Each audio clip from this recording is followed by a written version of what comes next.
Hello everybody, welcome to the Comic Gary Movie Show. My name is Deshaun and today I am here to talk about Loki Episode 2, The Variant. Now, Loki Episode 1 was great. It was awesome. Like I said, I thought that I loved Falcon and the Winter Soldier. At least I loved most of it. I didn't think the finale was as strong as it could have been, but I thought that first episode was fantastic. And I thought Loki's first episode was also on par with that. WandaVision's first episode was like a mystery. While I enjoyed it, I was just like, I don't know what to make of it. It was like, I don't know. But with Loki, I thought the first episode was fantastic. The second episode is also fantastic. It's right on par. I don't think it's better than the first episode. I think it's right on par with it. It's another like 9 to a 9.5 episode. Out of 10. It laid more groundwork. We're building. Like, you can literally feel it, like, because the first episode was like the introduction with a little bit of build. This episode is all build. It's all intrigue. We get a little bit more insight. We get more information. We get clarification on things. Like, for instance, I thought that the little bombs, those little like time bombs things that the TVA just lays down after they go to a variant timeline, I thought it was erasing the timeline, like completely erasing the timeline. Actuality, it's pretty much erasing that chunk of time. So they show up like a few minutes after the variant situation, after the Nexus situation, which is, when something goes off on a variant course.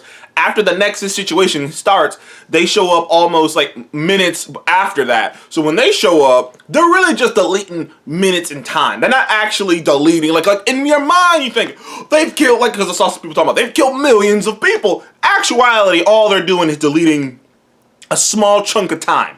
And once they delete that chunk of time, boom, everything goes on the way it was supposed to go. So it's not really killing anyone. It's not really deleting anyone. It's like they delete a chunk of time. So something that, was not supposed to happen is gone. Now, we still don't know. We're still the mystery behind the timekeepers. And you get a little bit more information. Like, seems like Ravonna Renslayer, who seems to be a more higher up operative, as it seems like Mobius reports to her, she says that the timekeepers have been more involved in this variant Loki situation, in this particular variant Loki situation. And we turns out because I saw some people also confused, like, oh, there's a variant Loki, that means it's all bullshit. But then they come out and pretty much say, like, they literally answered, like, this whole episode was just like clearing up any confusion that people had with the first episode.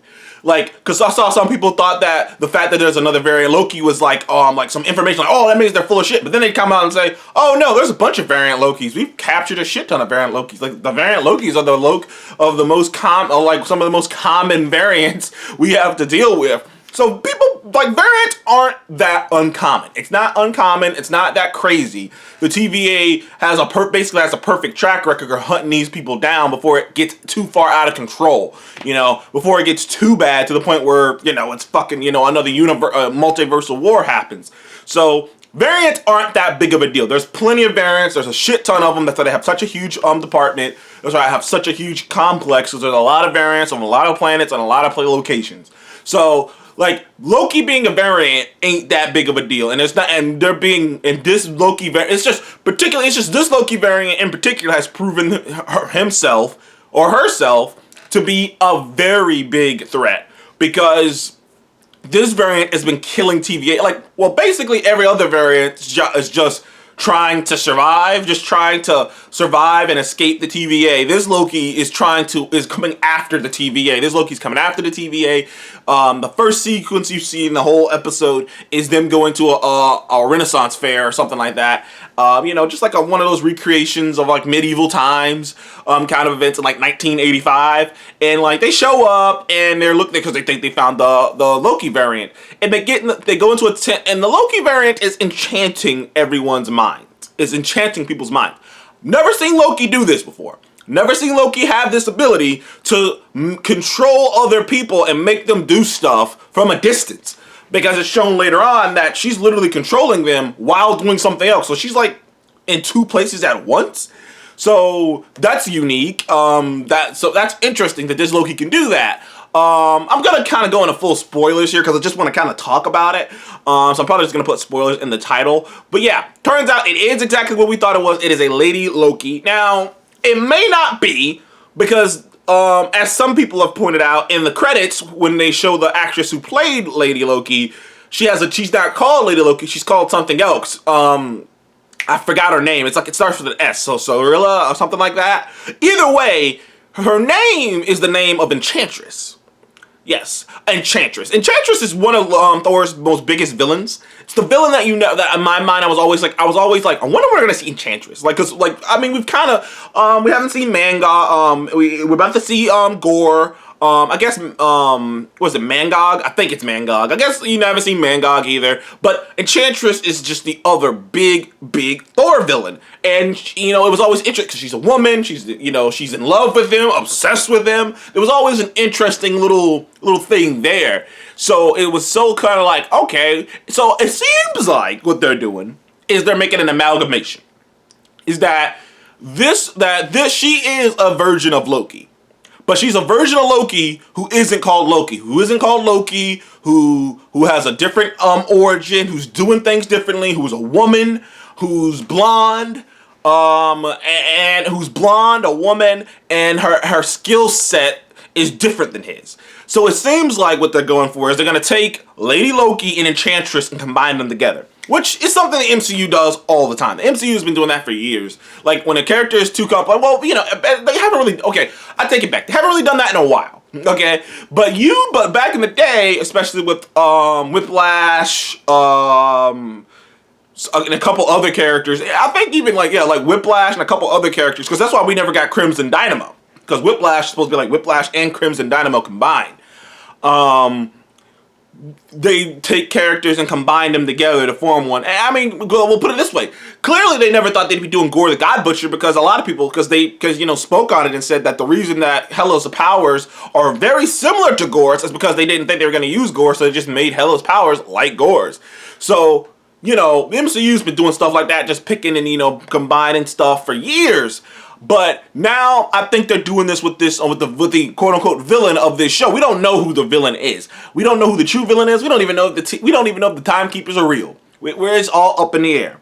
But Loki was able, but that's just like the big reveal is like this is a female Loki. She might be an amalgamation of female Loki and the Enchantress combined together to form a new character who does not see herself as what he is. Clearly, she's ahead of the curve. Clearly, she has a massive plan as the show ends with her dropping a bunch of those I already forgot the name of those pruning devices, I think they were called. Those devices that just destroy a chunk of time. She was like dropping a bunch of them through different time periods, creating a bunch of branching timelines. Now it looked bad, but if you notice, none of those branches they were going really fast. But none of those branches hit the red yet. So I think the timekeepers are going to get it under control, at least temporarily. I'm pretty sure that this is what's the word I'm looking for? This is her dropping all those devices is a distraction. It's a distraction. It's something to keep the TVA and the majority of the of the timekeepers, like the entire organization, busy while she goes off and does whatever she plans on doing. Because they can't really focus on catching her if there's fucking time. If there's all these variants all over the fucking place, they can't focus on her. They're too preoccupied, and they never planned for some shit like this going down. So that was the ending, and that was an awesome ending, and Loki goes running through the portal after her, and it was in a way where it was like, it was hard to tell if, it was like I said, it's hard to tell, and I love that they're playing it so ambiguous. It's hard to tell if Loki is, A, trying to weasel himself out of the situation that he's in underneath the TVA's thumb, or B, trying to prove himself to Owen Wilson's Mobius and the TVA, and he's trying to capture her, and he's going to prove himself.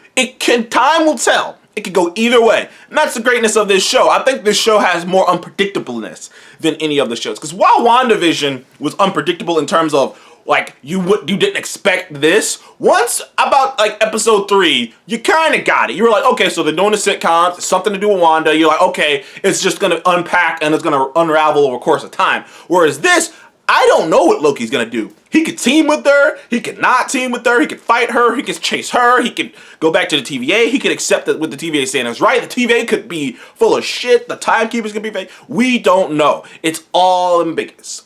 But I love how Loki helped find out where she was, because while they're like going out, they go to the beginning starts off at that fair, and Mobius and Loki in the Minutemen, they go out to investigate. Loki tries to pull a fast one on them, trying to escape, trying to figure a way out. Mobius quickly figures out what the fuck he's going on. He's like, you're lying. Nope. Come on, let's go. And, they move on from there. But Loki trying to prove his worth, trying to figure out, trying to, not get killed, because he's like, at any moment I could say the wrong thing or do the wrong thing and they could just delete me and just move on. He decides that, you know what, I'm going to do something different. He's like, okay, I'm going to try to help out. And in him trying to help out, he's trying to look at case files. They won't give him case files on how the TVA was created. They won't give him case files on the beginning of time. And they won't give him case files on the end of time. I'll get into that in a little bit. But he gets the case file on his life, which includes the destruction of Asgard, which is like a thick, bold lettering destruction of Asgard, which I suppose, like, big events, like huge, massive events are like that. And, it has the exact, planetary destruction, the number of people who died during the destruction. So, it was, it hit Loki, because he never saw that. He didn't actually, because when he was looking at the film, he just looked at himself. He didn't actually see Asgard being destroyed. He as far as he knew, he dies, but Asgard's fine, and he didn't know it was blown the fuck up. You gotta remember, this version of Loki was just on Asgard, a couple weeks ago, maybe. Depending on how long the first Thor happens after the Avengers, I don't know. Maybe someone could comment in the comment section below. I know Jonathan knows every fucking thing, so he'll probably comment in the comment section below. How long a time between Thor 1 and the Avengers? But whatever time that was, it wasn't that long ago that he was on Asgard, a part of that community, sitting on the throne. So, seeing at your hometown, they'd be like leaving home and going to college. They'd be like going to college. And you go to college and you're only there for a year, maybe half a year. You're there for a couple months, and then you just look up and then you just see on the news that your entire hometown was hit with a massive flood and hundreds of people died. Even if you hear that your family's okay, you're like, man, my whole fucking hometown is just flooded. It would just hit you. I was just there. It's gone. So it hit Loki very hard. But in him being hit hard, he realized something. That there is a loophole, there's a flaw in the TVA system, which is that technically, the way that you can prevent yourself from being noticed by the TVA is if you hide out in apocalyptic events, completely annihilation kind of events, because the working theory is, and the idea is, which turns out to be true, that if you were to show up when a volcano is about to erupt, next to a town, if you were to show up and do a bunch of random shit, a long time ago, say Pompeii, and you used to show up and start interacting with the people and whatnot, that wouldn't matter, because moments later, the volcano's gonna erupt and those people are gonna die anyways, hence, nothing you did mattered, because it's all gone no matter what. It's a complete annihilation. Like he said, he could show up on Asgard at the moments before Surtur shoves the sword in and blows it up. He could show up on Asgard, steal a bunch of shit, pop out,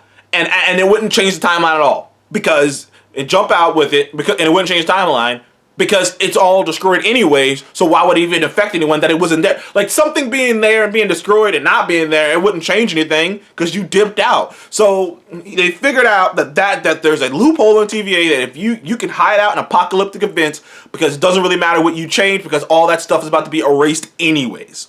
So it turns out that was correct. As a little bit more fandangoing around the case, because it's kind of got that little buddy cop vibe to it, obviously. They eventually find out that the Lady Loki is hiding in 2050. So they got the future. You kind of find out that technically the timekeepers are monitored. The timekeepers have not finished the timeline yet. Basically, the timekeepers are unweaving the timeline. It's all of this shit's happened. It's fucking exploded, and technically they're weaving it together to form a one steady timeline. And the timekeepers are here, here with it. They're like here with the they're like here with the timeline. Sorry, I'm trying to get my hand right. They're like here, and they've already, and this is where they are, and the TVA is like here. The TVA guards everything at before it. So they stop anything that happened before it, and then the time keeps it gets longer. They make more, and the TVA has to cover more and cover more. And Mobius says eventually, when they've untangled the entire thing and made it into a perfect and just weaved it into a great timeline that's beneficial for everybody and whatnot, then it'll be the end, and it'll be the end of all times. The TVA can rest easy. We all can rest easy. We all can, go on about our day. We all can live happily in this blissful timeline or whatever. It's weird. It's weird. It's weird.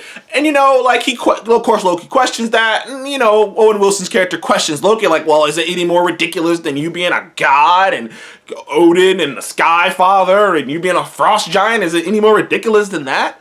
So it does add intrigue. But yeah, the chemistry between Tom Hiddleston and fucking Owen Wilson as Mobius and Loki is fantastic. It has been. Ravonna Renslayer seems like she knows more than she's leading on. And I have a feeling that the Loki variant, what she's doing it for a good reason, and we will find out next Wednesday. Overall, I love this episode. Had a great time watching it. It's on par with the second episode, with the first episode. Not better, on par though. Like I said, it just filled out more. It filled out more. Like it answered more of the questions you had lingering out. And there's a lot of Easter eggs. There's a lot of Easter eggs. Like I'm talking about. You look at you look at some of the places that she sent some of those devices, those bombs, and you're like Easter egg, Easter egg, Easter egg, Easter egg, Easter egg. But anyways, thank you all for joining the Copycat Movie Show. Please remember to like, subscribe, and I will see you in the next one. I can't wait to see next week's Loki's episode. Man, it's weird watching these in the middle of the week, man. It's weird. Well, in the middle of the week for me, Wednesday. It's weird. I'm so used to watching these on Fridays and just going into the weekend. It is weird doing it like this, man. Like I'm hoping that they can get this going because I liked goddamn, what is it? Bad Batch. But I don't like Bad Batch enough to review it. I like it enough. I'll probably review the whole thing as a whole by the end, but I don't like it enough to review it week to week. So I'm hoping that maybe by the time we get to on the Book of Boba Fett's coming out on Fridays, and we got a Marvel show coming out on Wednesdays, because then it'd just be up and up. I'd be just like, just a good week. It'd be like the old days with CW when they had Arrow and Flash, and when they were really good, I miss those days. Anyways, thank you guys for joining the Copycat Movie Show. Please remember to like, subscribe, and I will see you guys in the next one.